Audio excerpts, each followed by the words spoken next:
జరుగుతున్నవి. నేను ఇస్తాను సైదా గారు, మీకు టైం ఇస్తాను. ఫ్లెక్సీ వార్లకు సంబంధించి కూడా ఇష్యూస్ జరుగుతున్న పరిస్థితి. సో ఏంటి అంటే అంబటి రాంబాబు మాట్లాడిన తర్వాత, జోగి రమేష్ మాట్లాడిన తర్వాత, మీ పార్టీకి సంబంధించిన కొంతమంది కీలక నేతలు మాట్లాడుతున్న మాటలు అట్టుకు అట్టున్నర పెడతాము. ఇంకా బైరెడ్డి సిద్ధార్థరెడ్డి అయితే క్లియర్ కట్గా చెప్తున్న పరిస్థితి, ఇంటికొచ్చినా మేమే ఉంటాం, హాస్పిటల్కి వెళ్ళినా మేమే ఉంటాం, పోలీస్ స్టేషన్కి వెళ్ళినా మేమే ఉంటాం. ఏంటి వ్యాఖ్యలు? ఈరోజు ప్రజలందరూ కూడా వీటన్నింటి గురించి చర్చించుకుంటున్న పరిస్థితి. ఏ పార్టీ అయినా నాయకులు మాటలు ప్రజలకు స్ఫూర్తినిచ్చేలా ఉండాలి, కానీ నాయకుల్ని చూసి ప్రజలు అసలు ఏమి నేర్చుకోవాలి? ఈ మాటల వెనక అర్థం ఏంటి అంటే అధికారంలోకి వస్తే మళ్ళా దాడులు జరుగుతాయి, అట్టుకట్టున్నరిస్తామంటే ఏంటి? అసలు ఈ పరిస్థితులు ఆంధ్రప్రదేశ్లో ఎందుకుంటున్నాయి? వంశీ గారు, వాళ్ళు ముగ్గురు నేను ఒక్కనే. నాకు దయచేసి ఒక 5 నిమిషాలు మీరు కూడా క్వశ్చన్ వేయకుండా ఆగితే తర్వాత మీరు వేసుకున్న క్వశ్చన్ నాకు అభ్యంతరం. కేవలం 5 నిమిషాలు ఇవ్వండి చాలు. అంటే మీరు మాట్లాడే మాటలోంచే నాకు నేను క్వశ్చన్ చేయాల్సి ఉంటుంది కదా. క్వశ్చన్ చేసే రైట్ కూడా లేదంటారా కాసేపు? ఇప్పుడు వాళ్ళు ముగ్గురు మాట్లాడారు కదా, వాళ్ళ ముగ్గురికి ఆన్సర్ అయితే నేను ఎంతో కొంత చెప్పాలి కదా. కరెక్ట్ మా తప్పు అనుకుంటున్నాను కదా, కాబట్టి మీరు 5 నిమిషాలు మాట్లాడద్దు అంటున్నా. ఇప్పుడు మా సోదరుడు చంద్రు గారు ఏమన్నారంటే, జగన్మోహన్ రెడ్డి గారు అభివృద్ధి చేయలేదు, అభివృద్ధి చేయకపోవడం వల్లనే కేవలం 11 సీట్లు వచ్చినాయి అంటున్నారు. చందు గారు ఒకసారి గుర్తు పెట్టుకోవాల్సిన అవసరం ఉంది. వీళ్ళు అధికారంలో లేనప్పుడు మా మీద 14 లక్షల కోట్లు అప్పు చేసినాము, శ్రీలంక అయిపోతుంది రాష్ట్రం అని చెప్పిన పెద్ద మనుషులు వీళ్ళే. మ్యూట్ లో పెట్టాము, ఒకసారి చూడండి. ఆ తర్వాత వీళ్ళు ఎలక్షన్ కు వచ్చినప్పుడు జగన్మోహన్ రెడ్డి గారు ఇస్తున్నటువంటి పథకాలను మరింత మెరుగ్గా ఎక్కువగా చేసి ఇస్తామని చెప్పిన పెద్ద మనుషులు వీళ్ళే. ఆ తర్వాత వీళ్ళు అధికారంలోకి వచ్చిన తర్వాత కేవలం 3,30,000 కోట్ల రూపాయలు జగన్మోహన్ రెడ్డి గారు అప్పు చేసినారు, మనం 4 లక్షల కోట్లు అప్పు చేసినామని చెప్పినటువంటి పెద్ద మనుషులు వీళ్ళకి సపోర్ట్ చేసినటువంటి కేంద్రం రెండు కలిసి చెప్పినాయి.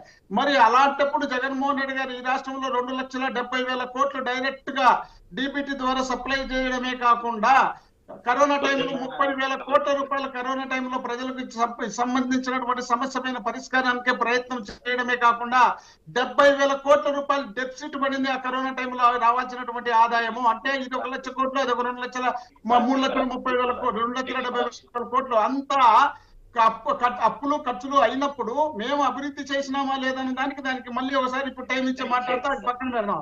ఆ తర్వాత వీళ్ళు అధికారంలోకి వచ్చి కేవలం 1.5 సంవత్సరానికే 3 లక్షల కోట్ల రూపాయలు అప్పు చేసి రాష్ట్రంలో ఏ ఒక్కటైనా కొత్త పథకం కానీ ఇచ్చిన పథకాలు సక్రమంగా చేసిన సందర్భం కానీ ఏ ఒక్కటి లేని వీళ్ళని చూసి జనం ఓటేస్తారని అనుకుంటే ఎంత హాస్యాస్పదం. దీన్ని బట్టి అర్థమవుతుంది వీళ్ళకు ఓటు వేయరు. కాబట్టే చంద్రబాబు నాయుడు గారు 15 సంవత్సరాలు ముఖ్యమంత్రిగా ఏ ఒక్క రోజు ఆయన స్వయంగా డైరెక్ట్ గా ఎన్నికలు పోయి గెలిచిన సందర్భం లేదు. కేవలం ఏదో ఒక పొత్తుతో గానీ ఏదో ఒక లాజిక్ తో గానీ వచ్చినటువంటి సందర్భం ఉంది తప్ప ఆయన డైరెక్ట్ లేదు. అడగండి ఏందో. ఇప్పుడు ఎన్నికలకు సంబంధించి కాదు, ఇప్పుడు మీ వ్యాఖ్యలకు సంబంధించి ఏంటి, ఇప్పుడు జరుగుతున్న తతంగానికి ఏంటి సంబంధించి ఈ లెక్కలు మాట్లాడుకుంటే అన్ని చాలాసేపు టైం పడుతుంది. మనకు ఖచ్చితంగా ఒక డిబేట్ పెడదాం దానికి సంబంధించి కూడా. మోహన్ రెడ్డి గారు, అయ్యా మీకు నమస్కారము. మీరు కొంచెం వినాలా? 5 నిమిషాల టైం ఇవ్వమంటే మధ్యలో దొరికితే వాళ్ళు ఇద్దరు అదే మాటలే కదా మాట్లాడింది. జగన్మోహన్ రెడ్డి గారు శాంతి ఇప్పుడు జరుగుతున్న అరాచకానికి ఏంటి, ఇప్పుడు జరుగుతున్న అరాచకం ఏంటి? అదంతా జరిగింది గతం, ప్రజలు తీర్పిచ్చారు. మా సైదా గారు ఏమంటారు, అతన్ని చంద్రయ్య, గుంటూరు జిల్లాకు సంబంధించిన చంద్రయ్య అనే క్యాండిడేట్ ను జగన్ జిందాబాద్ కొట్టకపోతే నరికినారని ఆయన అంటాడు.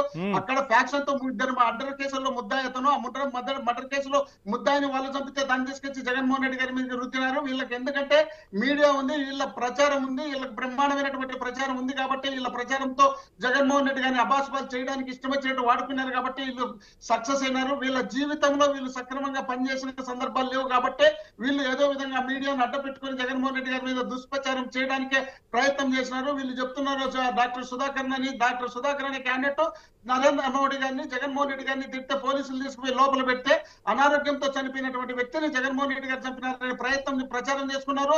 సుగాలి ప్రీతి అనే అమ్మాయిని 14 నుండి 19 వరకు వాళ్ళ అధికారంలో ఉన్నప్పుడు వాళ్ళు రేపు చేసి వాళ్ళు చంపితే పవన్ కళ్యాణ్ గారి ఎలక్షన్లలో కూడా బ్రహ్మాండంగా వాడుకొని దాని లబ్ధి పొందినారు. రాష్ట్రంలో ప్రతి ఒక్కటి వీళ్ళు తప్పులు చేసి వీళ్ళు మా మీద రుద్దుకుంటా వచ్చి వీళ్ళు ముందుకు వచ్చినటువంటి సందర్భం ఉంది. జగన్మోహన్ రెడ్డి గారి శాంతి భద్రతలకు విఘాతం కల్పించాలనే ఉద్దేశంలో ఉంటే మరి జగన్మోహన్ రెడ్డి గారి ఆఫీస్ కాల్చినప్పుడు జగన్మోహన్ రెడ్డి గారి కార్యకర్తను చంపినప్పుడు, జగన్మోహన్ రెడ్డి గారికి సంబంధించినటువంటి మన లింగముట్టి అని చెన్నకొత్తపల్లి దగ్గర మర్డర్ చేసి ఆయన చూన్ వచ్చినప్పుడు ఆయన మీద కేసు పెట్టినప్పుడు ఆ రోజే ఈ ఒక పిలిపించింటే వీళ్ళు రాష్ట్రంలో నిలబడి తిరిగిందిరా.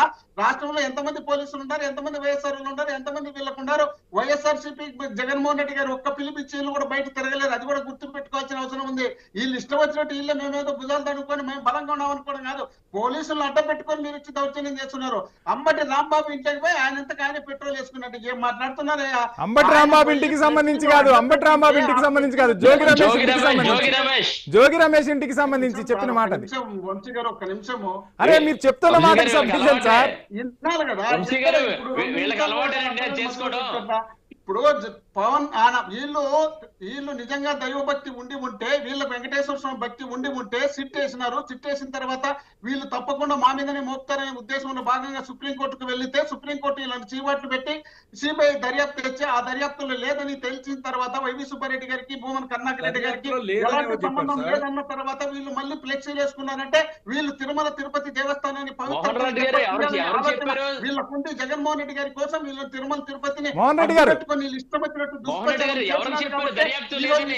దాపురించింది. అక్కడ ఉన్నటువంటి పోస్టర్లు తీయండి చెప్పడానికి అంబటి రాంబాబు గారు పోతే వీళ్ళ పార్టీకి సంబంధించినటువంటి గ్రంథాలు సంబంధించిన మాణిక్యాల్లో ఈ చైర్మన్లు అందరూ వెళ్లి ఆయన తిట్టను కొట్టను పోతే ఆయన బండి ఎక్కి కూర్చున్న తర్వాత పోలీసులు అడ్డుపడితే, పోలీసులు అడ్డుపడినా కూడా ఆయన బయటికి నోరు తెరిచి అప్పుడు మాట్లాడిన మాట మా వాస్తవమే. మాట్లాడిన తర్వాత బయటకు వచ్చి ఆయన క్షమాపణ చెప్పినాడు. వీళ్ళు అడగలేదు, వీళ్ళు దాడులు చేయలేదు, దౌర్జన్యం చేయలేదు, చేయక ముందే క్షమాపణ చెప్పినాడు. క్షమాపణ చెప్పిన తర్వాత వాళ్ళ ఎమ్మెల్యే గల్లా ఆమె ఏదో ఎమ్మెల్యేను రామచంద్ర కలిసి జనాలు నేర్చుకొని పోయి మేము చంపాలనుకొని పోయినాము, చంపడానికి తప్పించుకొని పోయినాడు, దొరికి ఉంటే చంపిందని వాళ్ళు అంటారు. ఇంకా కొందరు లీడర్లు అంటారు ఇది రాయలసీమ ఏంటి మేము. సరే ఇదంతా ఇప్పుడు ఇదంతా పోలీసుల పరిధిలోకి వెళ్ళిపోయింది, చట్ట పరిధిలోకి వెళ్ళిపోయింది, చట్ట పరిధిలోకి వెళ్ళిపోయింది. మోహన్ రెడ్డి గారు ప్రజలు గమనిస్తున్నారు. చట్టం తన పని తాను చేసుకుపోతుంది. ఇక్కడ మీరు ఒక బాధ్యత గల నాయకుడిగా ఒక క్వశ్చన్ కి మీరు ఆన్సర్ చేయాల్సిన అవసరం ఉంది. సిద్ధార్థ రెడ్డి వ్యాఖ్యలకు సంబంధించి ఏం చెప్తారు, అట్టున్నర గురించి ఏం చెప్తారు? మీ 5 నిమిషాల టైం తర్వాత నేను ఈ క్వశ్చన్ అడుగుతున్నా. ఏమంటారు? నా క్వశ్చన్ ఏంటి అంటే, అట్టున్నర చెల్లిస్తాం మేము అధికారంలోకి వచ్చిన తర్వాత అని నాయకులు చెప్తున్న పరిస్థితి. ఇక సిద్ధార్థ రెడ్డి అయితే డైరెక్ట్ గా మీ ఇంటికి వస్తాం, అక్కడ మేమే ఉంటాం, పోలీస్ స్టేషన్కి వస్తాం, అక్కడ మేమే ఉంటాం, హాస్పిటల్కి వెళ్తే చివరికి అక్కడ కూడా మేమే ఉంటామని చెప్తున్న పరిస్థితి. ఈ వ్యాఖ్యలకు అర్థం ఏంటి అని అడుగుతున్నా.